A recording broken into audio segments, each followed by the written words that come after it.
Well, ladies and gentlemen, it has been quite a while since we've had John Dingman, Chief Appraiser with Class Valuation, with us. John, welcome back.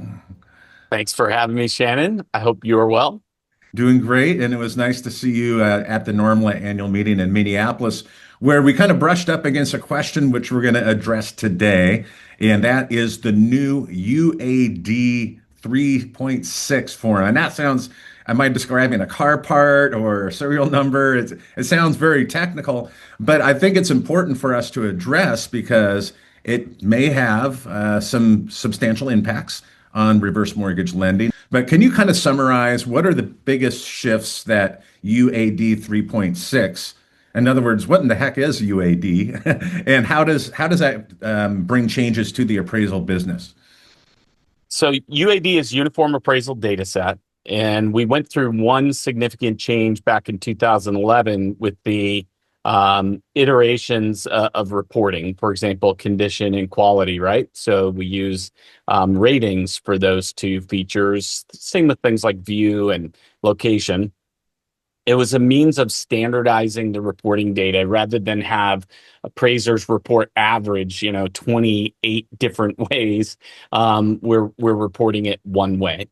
UAD 3.6 is an evolution, and it is movement away from the legacy forms. So the forms, as you know it today, there's the 1004 for single family, the 1073 for condominiums, and so on. UAD 3.6 will be a dynamic report. And so the significant changes for lenders is going to be one, how do you order? Because you're going to have to indicate to the appraiser a few other things to drive the order and the reporting of that property.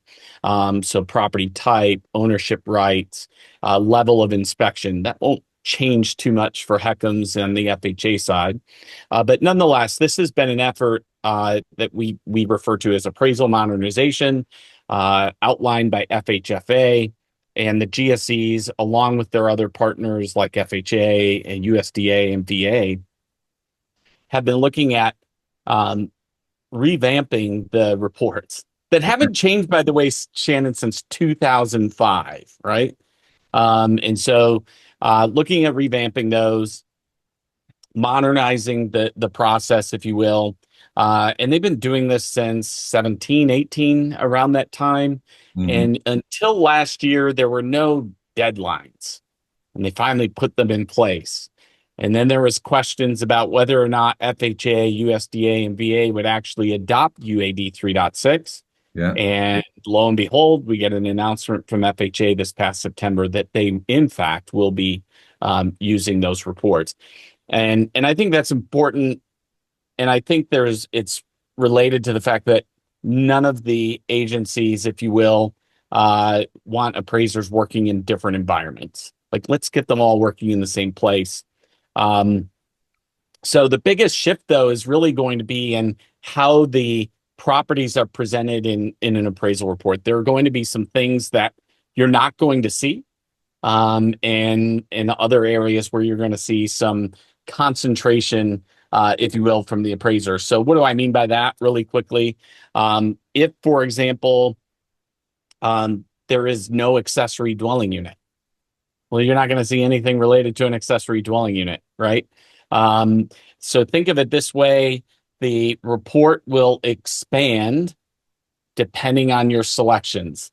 So if you say there's no vehicle storage, then that section will be left blank. If you say this is a refinance transaction, then the purchase section or the contract section will be missing, if you will. There's no reason to present it. Got it.